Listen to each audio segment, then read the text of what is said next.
भारत में ईद उल अजहा यानी कि बकरीद 7 जून दिन शनिवार को मनाई जाएगी और मुस्लिम समुदाय तैयारियों में पूरी तरह से जुट गया है। तो वहीं दूसरी ओर बागेश्वर धाम के पीठाधीश्वर धीरेन्द्र कृष्ण शास्त्री ने बकरीद और जीव हत्या को लेकर बड़ा बयान दिया है, जिसकी चर्चा अब हर जगह हो रही है। बकरीद पर बकरे की कुर्बानी का विरोध जताते हुए धीरेन्द्र शास्त्री ने कहा कि जीव हत्या किसी भी धर्म में हो वो निंदनीय ही रहेगी। धीरेन्द्र शास्त्री से पहले विश्व हिंदू परिषद यानी कि वीएचपी के संयुक्त महामंत्री डॉक्टर सुरेंद्र जैन ने भी ईद उल अजहा पर की जाने वाली कुर्बानी को लेकर मुस्लिम समुदाय से अपील की है संवेदनशीलता का परिचय दे और इको फ्रेंडली ईद मनाए। साथ ही उन्होंने बकरीद के नाम पर होने वाली हिंसा, क्रूरता और अवैध गतिविधियों पर विराम लगाने की मांग की है।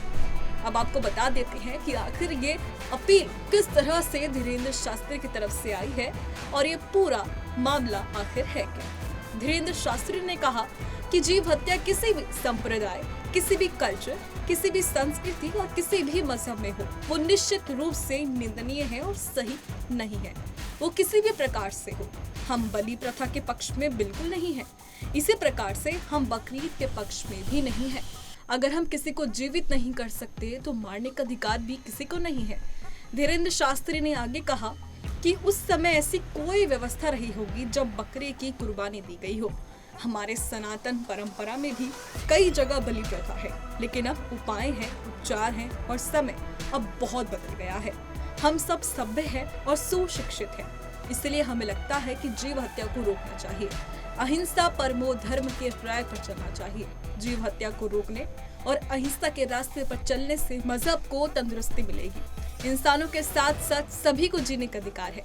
ये नया प्रण और प्रेरणा प्राप्त होगी। बहरहाल अब देखना ये होगा कि धीरेन्द्र शास्त्री की अपील कितनी कारगर साबित होती है और बकरीद पर क्या कुर्बानी रोक दी जाएगी। फिलहाल अभी के लिए सिर्फ इतना ही, लेकिन आपके इस पूरे मुद्दे पर क्या राय है हमें कमेंट सेक्शन में जरूर बताएं।